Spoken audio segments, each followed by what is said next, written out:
Good morning, my Champion City family. For those of you who may not know me, my name is Tami.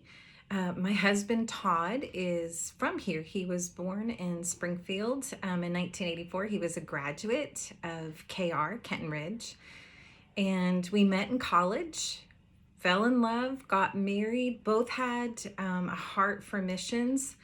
And so, for the bulk of our adult life, for our whole married life, we have lived our lives on mission, whether it was in Africa or in international missions here in America.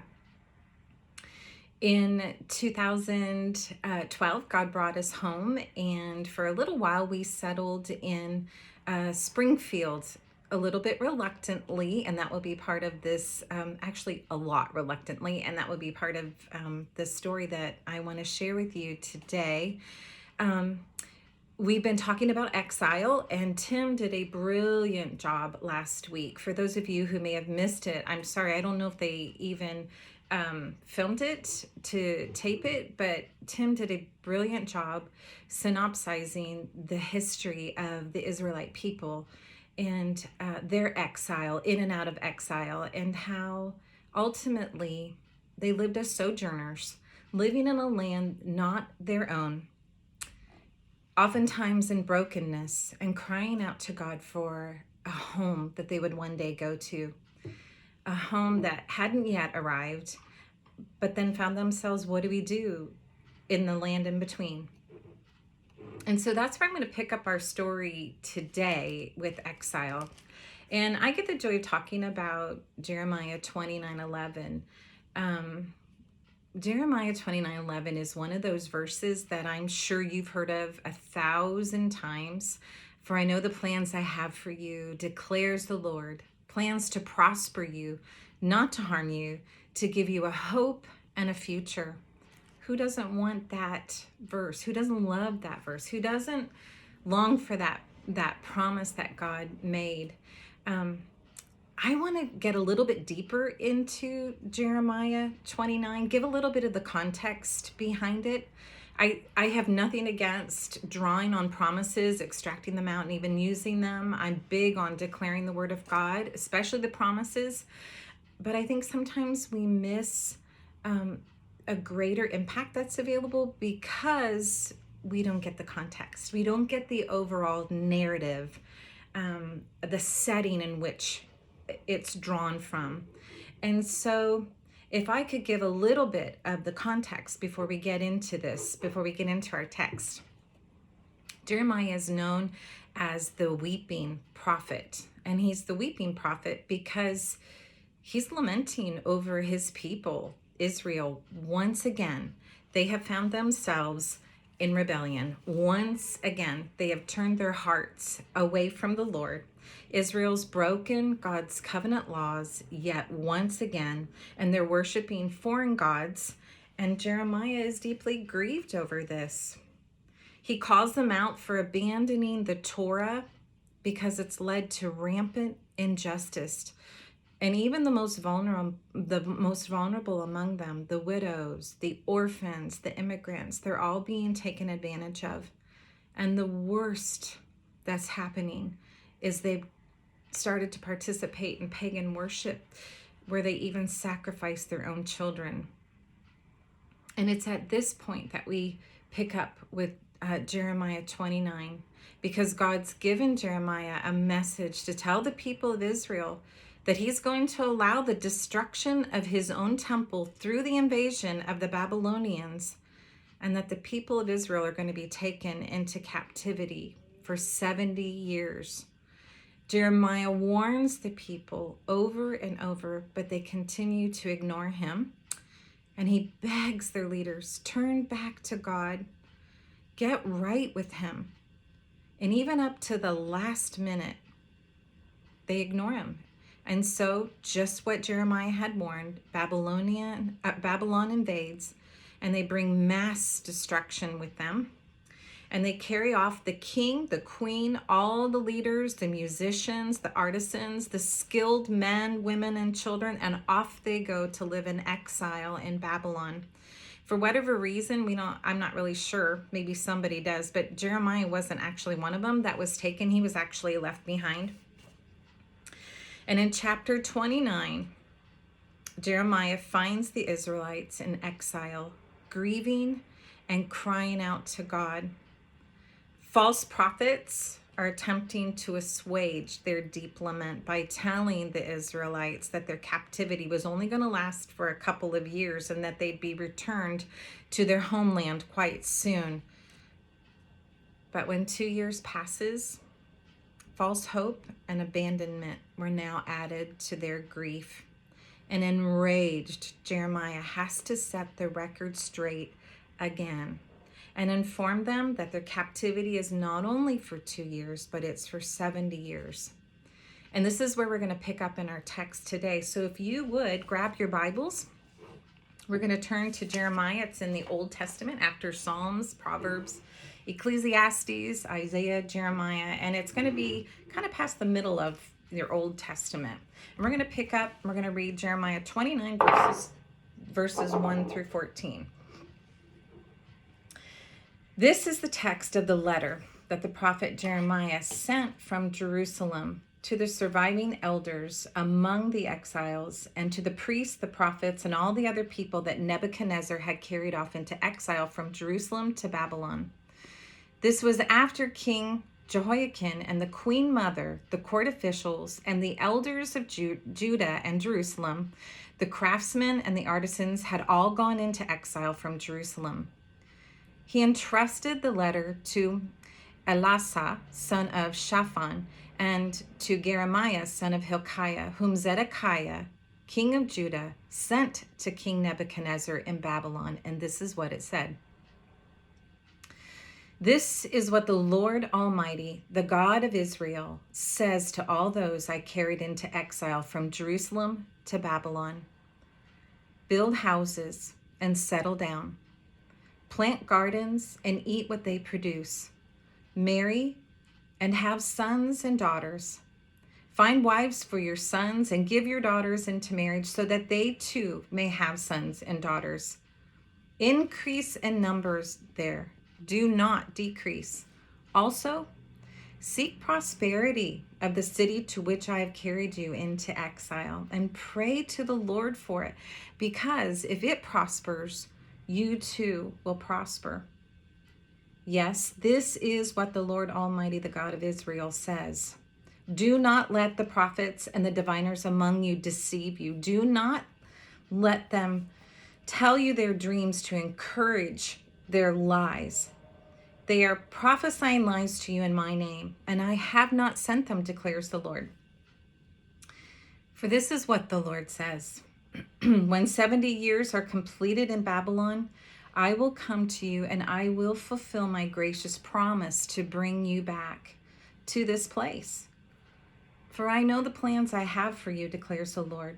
Plans to prosper you, not to harm you. Plans to give you hope and future. Then you will call upon me and come and pray to me, and I will listen to you. You will seek me and find me when you seek me with all your heart.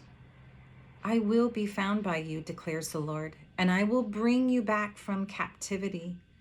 I will gather you from all the nations and places where I have banished you, declares the Lord, and I will bring you back to the place which I have carried you into exile. Those were some really hard words for the people of Israel. God's basically telling them that they actually aren't going to be the ones who go home. He's telling them it's going to take 70 years. What they wanted to hear was what the false prophets were telling them. Just, hang on for a little while. In a couple years, this is all going to be over and you're going to be back to your homeland. Things are going to be like normal. But God doesn't want things to be like normal. He doesn't want them to be the way things were. He doesn't want them to go back into their pagan worship. He doesn't want them to be, of course, sacrificing their children to these false gods. And so he says to them, you're going to be here a long time. And here's what I want you to do. I want you to settle down. I want you to get jobs. I want you to marry and have children. and then train their children up in the ways of the Torah, and then help them find godly wives and godly husbands so that they can have children who will be raised in the Torah. Because one day you will return to Israel, or to your homeland. It won't be you, but it will be your children's children. And if you don't teach them, if you don't raise them in my commands, if you don't raise them in the Torah, then the history of your people will be no more. And then he says something that's absolutely shocking to the people of Israel. Seek prosperity. Seek the shalom. Seek the wholeness. Seek the peace of the land to which I have called you into exile. In fact, don't just seek peace, pray for peace. Pray for shalom. Pray for Babylon. What? Pray for these horrible people who have taken us from our home and brought us to this dreadful place. Pray for this place we don't even want to be in. Pray for this place. Seek peace for this place that once we get the chance, we are out of here immediately. But yeah, that's the command of God. And I think there's a lesson for all of us in seeking the prosperity of a place that we don't particularly love to be in, or maybe even a situation that we don't particularly desire to be in. Jerusalem means peace.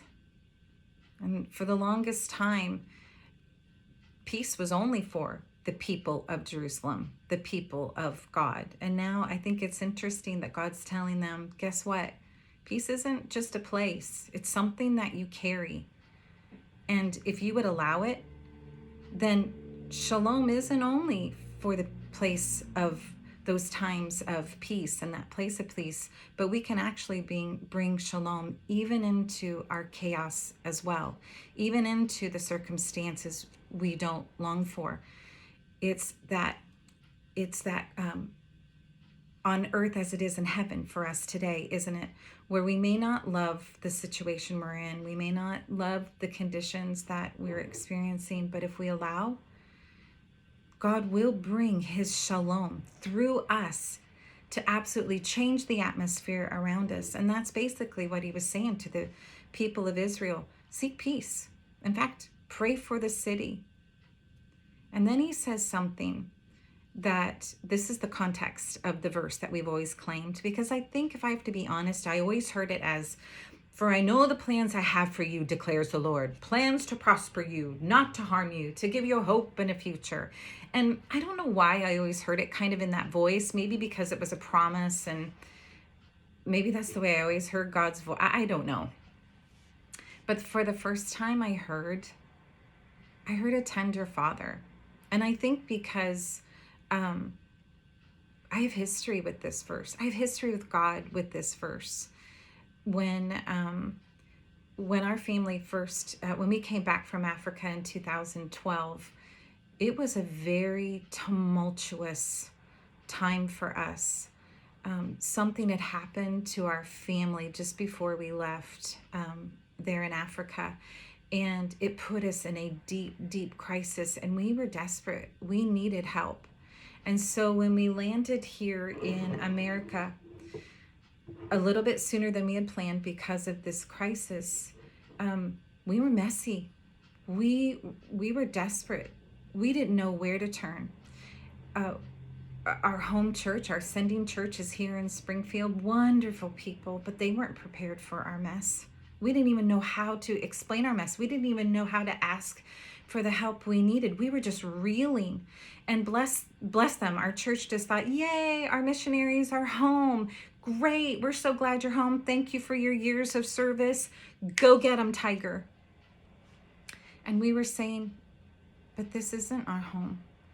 We've lived in Africa the last 10 years. We don't even know what home really is. When we were in Africa, we were Americans transplanted in Africa. We weren't really African, but we weren't really Americans anymore. We were kind of this beautiful hybrid. But now we find ourselves back in America, and it would be easy for people to think, oh, you're Americans, you've come back home. But the truth is, we were no longer Americans. We were this, again, beautiful hybrid, and we didn't know what to do. We knew we needed jobs. We didn't know how to go about getting jobs. We knew we needed a home. We knew we needed a car to get to whatever jobs God would provide. There were so many things we needed, and we weren't saying we were asking for freebies. We're just saying to our church, in a church this big, all we're asking is point our nose in the right direction, give us some leads, and we'll go after it. But bless them, I think they just lacked the understanding, and part of it is because we didn't know how to ask for them. And then again, in the midst of it, we have a crisis, and we are spiraling.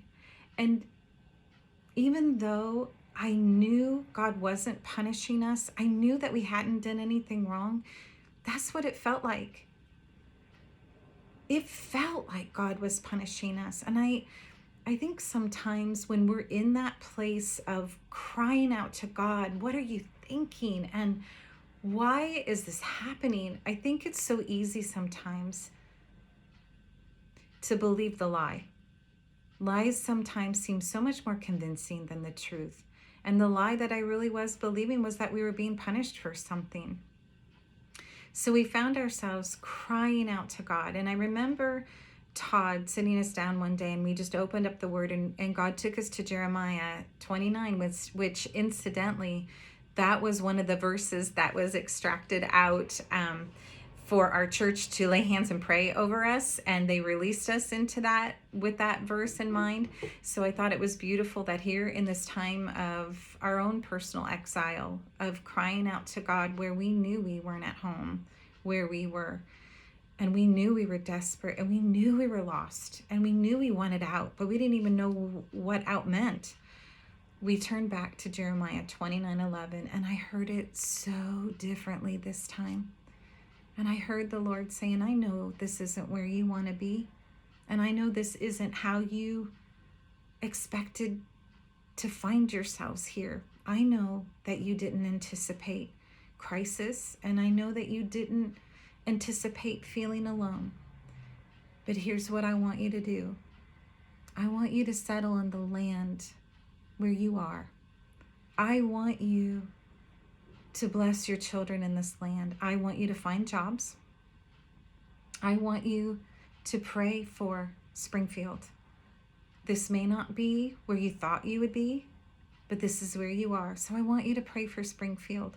I want you to seek peace, seek shalom right here, even in the midst of your confusion. I want you to seek the peace here. And then in this tender, loving, fatherly voice, I heard, I know the plans I have for you. They're plans to prosper you. It's not plans to harm you. It's plans to give you a hope and a future.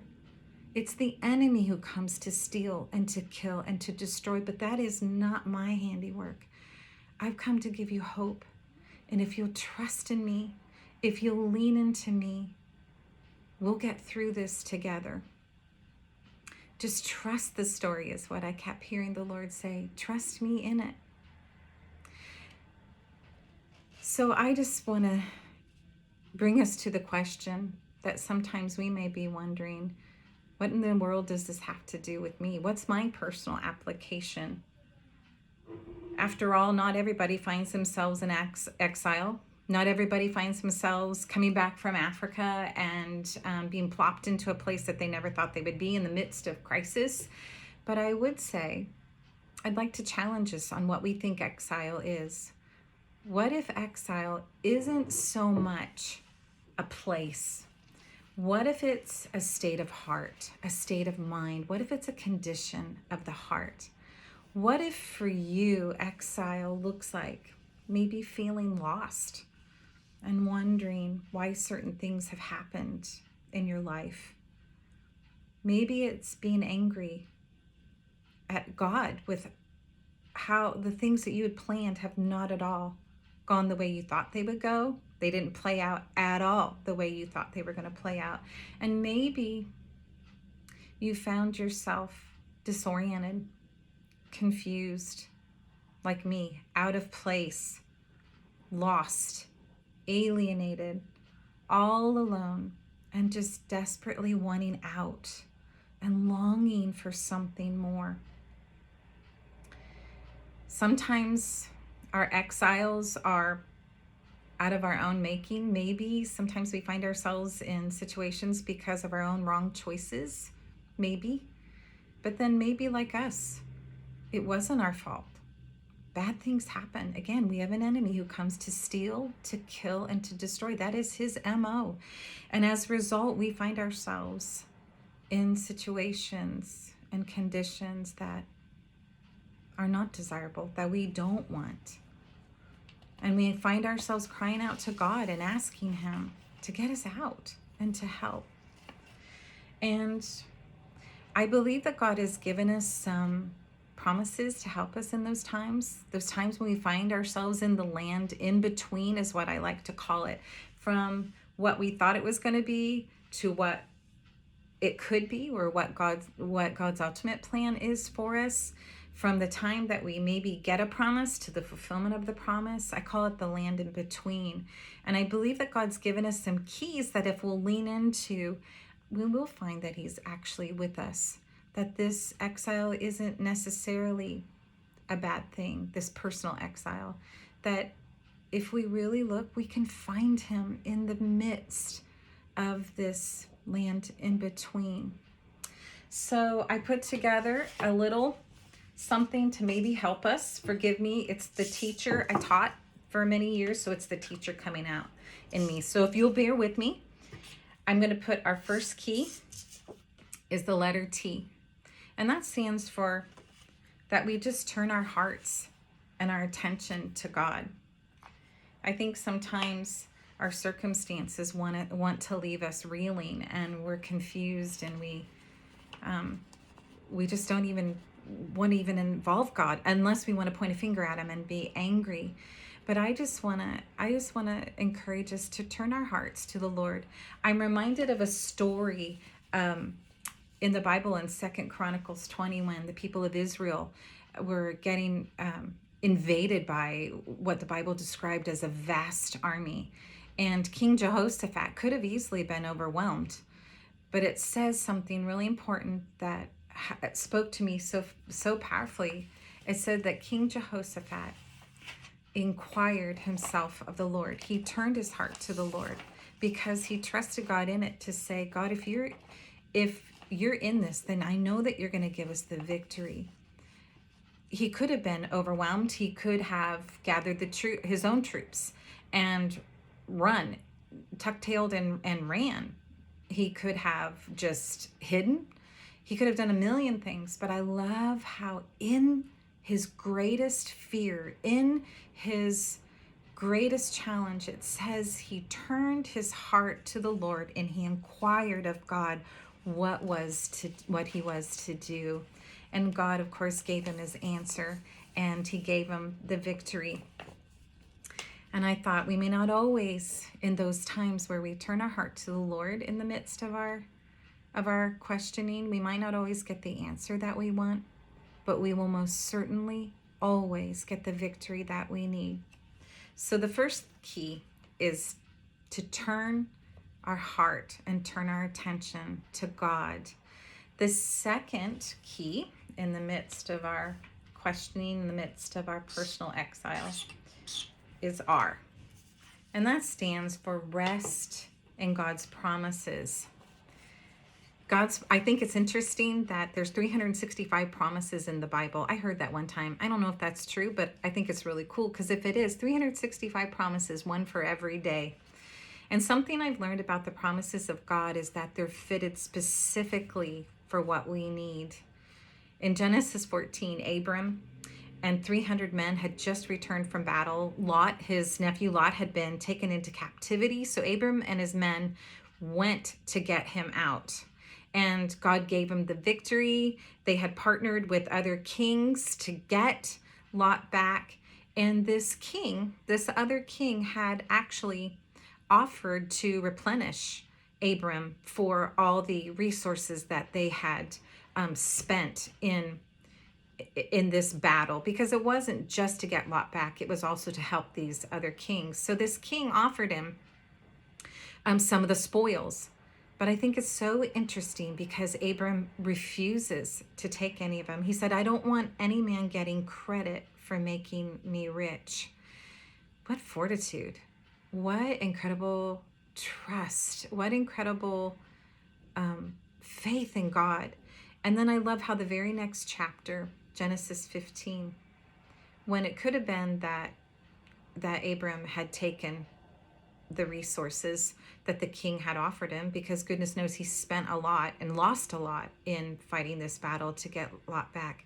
But the very next chapter, God says to Abram, do not fear. And what I love about that is, I wonder if Abraham maybe really had double thought.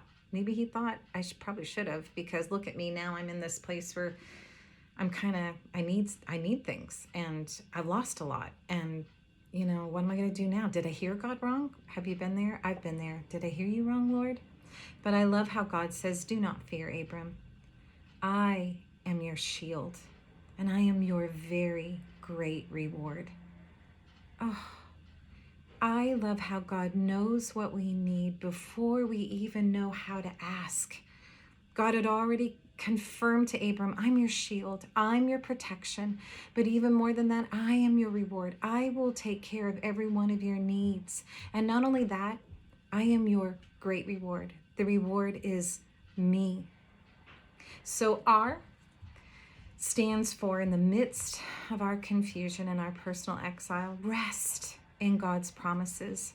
They are specifically designed for whatever test, whatever trial that we're going through. The next one is actually quite simple. It's more just common sense, and it's U. And it stands for unplug. Find solitude. If you have ever been in a crowded restaurant and it's loud and you've got the clamor and the clanging of the dishes and lots of people talking, and you get a phone call and you realize, ooh, you got to take it. What's the first thing that you're going to do? Well, of course, you're going to get up and you're going to go to a quiet place, because it's really important that you hear what's being said on the other line. It's no different with the Lord. I believe he always wants to speak something to us in the midst of whatever it is that we're going through. I do believe he has a word for us, because he knows that faith comes by hearing, and hearing his word. And so, but sometimes I think the noise and the clamor of all the static of our circumstances can get in the way of our hearing what it is that he's trying to speak to us. So I want to encourage us, unplug, get away from your phone, get away from your computers, get some solitude, get some alone time with God, and then lean in. I would always say this to my kids when we would talk about leaning into whatever it is that God is saying. When we want to hear what someone's saying, we lean in and we show that we're interested. And remember, God says he's a rewarder of those who diligently seek him. He will speak to us. He will give us what we need in that time if we just seek him. He is our great reward. So the next key that God gives us, I think people have probably figured out where we're going with this now. Our next one is S. And I made the S a little bit bigger because this one is so hard for me. This S stands for surrender. Ugh. Surrender to his plans. Do you remember in the story that we just read in Jeremiah? God said, well, when the Israelites were crying out to them, what do? We don't want to be here. This isn't at all what we thought it would be as the people of God. And God says, well, here's what I'm going to tell you to do. Here's what I want. Settle down, marry, get jobs, have children, because he knows that it's about legacy. It's surrendering to his plans, even when it doesn't look the way we thought it would. God is the Ancient of Days. He knows our end from the very beginning. His ways are so much higher than our ways. And he even promises that he'll show us every step of the way if we'll just trust him. He says he's the lamp beneath our feet and the light for our path. And if we will just follow him, he is our good shepherd, and he will show us the way. But it does require us to surrender. Mostly for me, to surrender my own wants and desires, and trust that he will give me his desires and his plans, because they are good. Remember, I know the plans I have for you, declares the Lord. They're good. They're good. They're not to harm you. It's for hope and future. So that big S is for surrender to his plans. And my last key to help us in our time of personal exile is T. And that stands for take God at his word. God is not a man that he should lie. So in our times where we are questioning, God, is this you? God, how can this happen? God, you said, but it's not working out this way. And what do I do between what you said and to the fulfillment of what you said? And I find myself in between. I've got a choice to make. I can either trust in what God said and set my face like flint and hold out until the fulfillment of what he said, or I can get overcome and overwhelmed by my circumstances. And trust me when I say,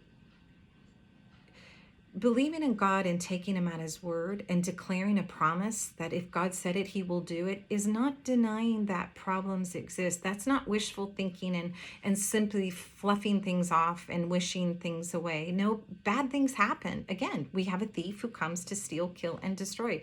So bad things do happen, and I'm not denying that at all. There are real travesties, real hardships. There's deep grief, deep loss.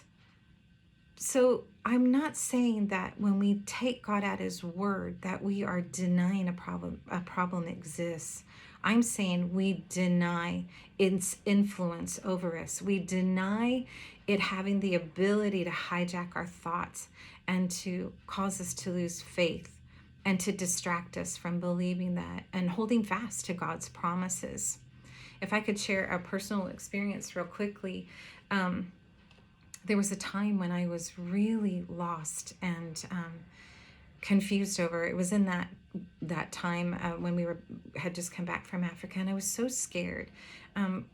One of my kids was not acting at all the way we had raised them to act, and in a place of deep rebellion. And I remember, again, this was all in the midst of all the other things that was happening, and I just remember crying out to God, saying, God, what are you doing? I was laying on my bed and I couldn't go to sleep. My husband was beside me. He was asleep. But I was literally weeping so hard I was shaking, trying not to wake him up. And I was looking up at God and I'm saying, God, do something. And in his tender, loving father voice, he said, oh, my beloved daughter, you have this all wrong. You're looking up at me, wanting me to do something, but you have forgotten who you are. You've forgotten that you're up here seated with me in the heavenly realms, looking down on these principalities. You don't have to look up to me to beg for me to help you with victory. You're already in this place of victory. And then he handed me a lightning bolt. And without even thinking, I threw it down at my child. And as I'm throwing it down, I'm declaring, actually, God, you said, train up a child in the way they should go, and when they're old, they won't depart from it. And he handed me another one. God, you said, you will faithful, you will complete what you started in them. And then he handed me another one. And God, you said, you will work all things together for our good. And it was lightning bolt after lightning bolt after lightning bolt. And I can't say that our circumstances shifted immediately, because they didn't. But what did shift was me. What did change was my outlook, my faith. My circumstance may have taken a while. It may be a 70-year journey of holding out in faith and believing God and taking him at his word. But what changes is me. That night in my bed crying out to God, something was galvanized in me, that there's power in trusting in God in the midst of our personal exile. There is something very transformative in me in taking God at his word. Whew, that was a lot. So in closing, I just want to wrap it up. Exile is definitely about trust. It's really trusting God as our good Father. It's having faith in the story that He really does have our best in mind, that nothing is wasted in Him. Please hear me. Nothing is wasted in God. Not our hardship, not our grief, not our trial, not our trauma. Nothing is wasted in Him. He will work all things together for our good. And it's about trusting in Him with legacy, like the Israelites. It's about handing down these truths to our children where our ceiling becomes His floor. And it's about following God's instructions and trusting Him as our rewarder, that He is going to prosper us even in our land in between. And our children will reap those rewards if we trust Him and if we remember to keep telling those stories. And our personal exiles are really about trusting that God is with us, that when He says He will never leave us, He will never forsake us. He will never turn His back on us, even when we're crying out to Him, even when we're complaining, even when we're raising our fists at Him and we're angry. God, what are you thinking? He's with us. As I said before, we spent 10 years in Africa. One of my most favorite traditions in the African culture, especially in Tanzania, is something called kusindikiza. And kusindikiza emphasizes the togetherness, the beauty of being with someone. And for example, if you were to come visit me in my home, we would probably have tea together. We would share our hearts with one another. When it came time for you to leave, I would literally accompany you all the way home. Even if you walked for 2 hours to get from me, because you came to visit me, because you came to spend time with me, I would want to let you know how much I cherished your taking time to be with me. And I would want to make sure that you arrived home safely. I would want to make sure that you didn't feel alone. So I would syndikiza you home. I would literally walk with you all the way back home so that I knew with confidence that you had arrived safely. Well, recently, one of my dear friends from Africa had called me to let me know that her daddy, her sweet daddy, had passed away. And about the time when the Lord took him home, all the children were gathered around. And my friend Pam said she was sitting there and she was just stroking her daddy's hand, and she was singing praises and just thanking God for the years that He had given her with her daddy. When all of a sudden she said, "Tami, Jesus came in the room. He came in the room." And I knew He was there. I couldn't see Him, but I knew He was there. And she said, so I said, "Just a minute." And she ran upstairs and she got the siblings, and they were all sitting around the table or around his bed. And they were, again, holding his hands and just singing to him. And she said, and then my daddy passed. She said, "But Tami, Jesus syndicized my daddy home. Jesus took my daddy home. He wanted to make sure that my daddy got home safely. So He gave me the gift of walking my daddy home, because that's what our daddy does." Oh, my beloved friends, it's so important that we understand that our God is Emmanuel. He is with us. He is with us. He is in us. He is all around us. He goes before us. He hems us in from behind. He holds all things together. He sustains us through His powerful word. Our God is for us, even in the midst of our own personal exile. He is our Emmanuel, and He will never let us down. So, my beloved friends, if you're feeling alone, if you are overwhelmed, if you are feeling confused right now, if you're disillusioned, if things aren't going at all the way you thought they were going to go, you're actually in a good place. And it's hard to imagine that, but you are in a good place because God will work on your behalf. He will go before you. He will make every crooked way straight and every rough place smooth. And it doesn't matter if we're the ones who made him crooked and rough. He's faithful and true to himself. He will make them smooth and he will make them straight for us. So let me leave you with Psalm 34:18. The Lord is close to the brokenhearted, and he rescues those whose spirits are crushed. I bless you, my dear friends. May this Jeremiah 29:11 be a word of incredible hope for you and promise that in the midst of your own personal exile, God has a plan, and it's a good plan. It is to bring you hope, and it is about future, to leave a legacy to our children that our God is a good Father, and he will never leave us, and he will never forsake us. I love you, my friends. Until next time, Lord bless you and keep you, and stay warm and safe. Bye.